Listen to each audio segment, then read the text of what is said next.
welcome to the MetPro Method. This is your host, Crystal O'Keefe, and today I have joining me the founder of MetPro, Angelo Poli, and we are going to be discussing extreme diets and potentially the myths surrounding them, if there are any. I have questions because I've heard of so many diets throughout my lifetime. I feel like I've tried a great number of them. When it comes to things like a 14-day cleanse, those juice diets or something like that, I've always been told that those help you lose weight really fast. Is that accurate? So what I'm going to tell you is going to surprise you. Yes, but it's not going to do what you think it's going to do. So, Okay. so there's all of these kind of crash or liquid or the get weight off quick approaches, which nobody ever says that's why they're doing, and they always say I just feel like I need to cleanse my body. But really what they're what they're usually coming to me asking is, can I just drink liquids for 7 days and lose a bunch of weight? And so the answer is yes, you can do that and you will lose weight, because if you only put liquids into your body, then there's going to be less intestinal bulk. You're going to consume less calories. You're going to consume less carbohydrates, likely, and your body is going to respond with weight loss. The problem is that in no way is going to contribute towards the bigger picture focus. So, what we're doing with our client, there's no mystery when it comes to weight loss. We have discovered, scientifically proven, the most effective means of weight loss. Here's the diet. You ready, Crystal? Okay, I'm ready. Lay it on me. Water. That is the most effective. So just drinking water will make me lose weight? In fact, scientifically proven that any ingredients added to the water actually slow down the weight loss. So we know, but we also call that starvation. See, so that's the problem. That So that's negative.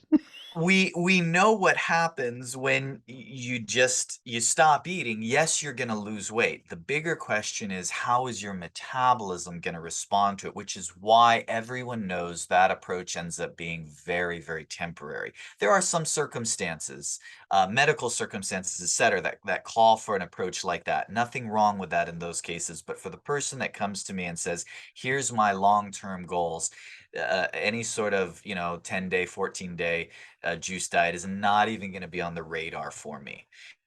What matters to me is losing weight while you're eating. I know you can lose weight if you're not eating. uh, that's not the point. The point is, I just had this conversation just a few weeks ago. I had someone say, "Oh, Angelo, I reached XYZ weight on the scale." I Yeah. said, "No, you didn't." Like, what do you mean I didn't? I just saw it. I That's saw what the scale said. what the scale said. I said, no, because here's the reality. You don't own that number unless you hit that number because your metabolism wants you to be there. It's running fast enough to where you're actually eating and hit that number. Now, if you're eating a reasonably sustainable intake and you're seeing that number on the scale, now it's yours. If you've been doing a liquid diet, a juice fast, yes, likely you will see a dip on the scale. It will be extremely temporary. And so that's where understanding, how those are impacting our physiology is critical. Okay, so just to recap, it's not enough to hit the number on the scale, it's how you hit the number. Exactly. And hitting the number with just drinking water. It's kind of like if you get sick and you have like some kind of flu and you don't eat anything for 3 days. Yes, you got to that weight, but it's going to come back on as soon as you start eating again. So the research is very clear. When we look at meta-analysis, they did a study with thousands and thousands of clinical research trials. And what they did was they just isolated the ones that were most effective. And almost 90% of them included some form of vigorous exercise or exercise that's vigorous for that person. Some people, vigorous exercise is simply going on a walk. So a liquid diet, especially a sustained one, is not going to in any way parlay into the type of lifestyle that is clinically proven to show long-term sustainable results in weight loss. Now, Again, that doesn't mean that it's the end of the world if you tried something like that, if you've done something like that in the past. But if you have noticed that after participating in some sort of extreme diet, whether it's a liquid diet or whether it's just an ultra restrictive diet, or you've eliminated not just some carbs, but all carbs, or in some way gone on an extreme restriction, and now you're noticing your metabolism seems to be a little bit more stubborn, you're not alone. That's that adaptation that takes place. What happens is the studies have shown that actually within 3 days, your body will start acclimating to changes in your nutrition, changes in your environment.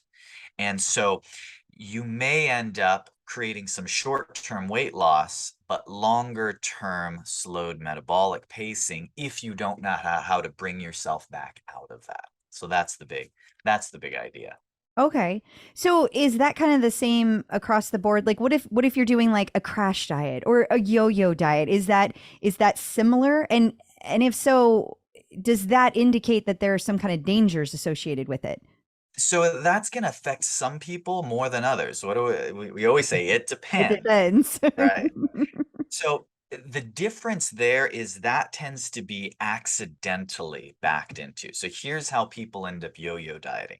They get into a good routine of some sort of clean eating or some sort of, solid nutrition, and then they have a bad night or a bad weekend. And so it starts innocent. Oh, I overate last night. I don't need breakfast It does today. start innocent. I've been there. There, done that. We all have. Guilty. We've all been there, done that. But it starts innocent, going, oh my gosh, with what I ate or drank last night, I don't need to eat anything this morning.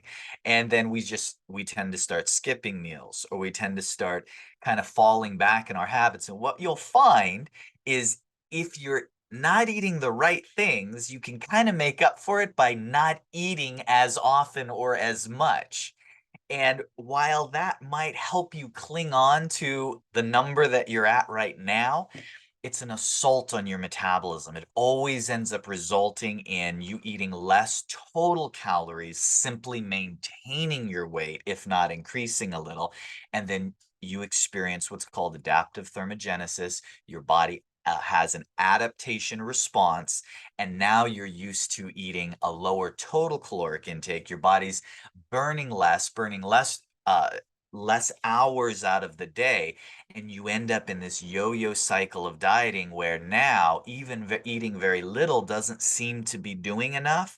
So that's where enter the crash diets. That's just like, I'm already eating clean and I'm not seeing what I want. Therefore, I'm going to try just, this starvation plan for 3 days. And now your metabolism really tanks. You end up undermining a lot of your hard work. Ugh. Here's what you have to be careful of. Now, I said it affects some people more than others. I'll give Right. a classic example. So here's who it doesn't necessarily affect. So I'm just going to use a guy for an example. You have the guy that has poor eating habits. He wakes up, he has a cup of coffee and donut for breakfast. He gets the drive-through for lunch, and he's not eating healthy at dinner. Okay. We know the type, right? So if this for any amount of time that he can improve that, he can restrict those habits, is going to benefit him. There's Right. virtually no downside. Now, compare that to the person who's been eating clean or yo-yo dieting, whether intentionally or not, for years. Now I can share with you stories of many, many hardworking women that I've worked with that fall into this category. So here they are, already watching what they eat, notice that because of X, Y, or Z, their weight has crept up a little bit. So they go on a more extreme restriction plan in order to take 10 pounds off. And what inevitably happens? Do they keep it off, Crystal? No. No, no, it comes back. And you know what? We all know it. We joke about it. But the thing is, in our minds, we say, well, nothing gained, nothing lost. But that's not so. And it can be especially um, negative for women. And here's why. When that gal lost 10 pounds, she didn't just lose 10 pounds of fat. That's not the way physiology works. when she crash dieted, whether it's for a week, 10 days, 21 days, you name it, she lost 10 pounds. She probably lost 6, maybe 7 pounds of fat, but she lost 3 or 4 pounds of muscle along with it. That's Mm. just the way it works. When she hit rock bottom, this is no longer sustainable and simply gained that 10 pounds back. Nothing gained, nothing lost? Not necessarily. What did she gain back? She gained back all fat, no muscle. Right. That's sad. All that Usually. hard work. Yeah. There are things you can do to avoid that, but most Sure. people aren't thinking about those things in the moment.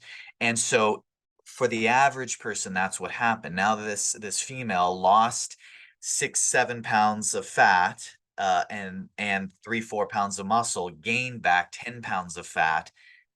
Now she has a slightly higher body fat percentage, a slightly lower resting metabolic rate. That's not necessarily because of that 3 pound muscle delta. That contributes in a small way, but it's because her body had to adapt to that lower intake. And now she's done that 5 or 6 times over the course of the last few years, where she's gained and lost that same 10 pounds. And that's where I hear a lot of women saying, I'm noticing I'm carrying my weight differently. Now, that can happen for hormonal reasons and at a certain age in life.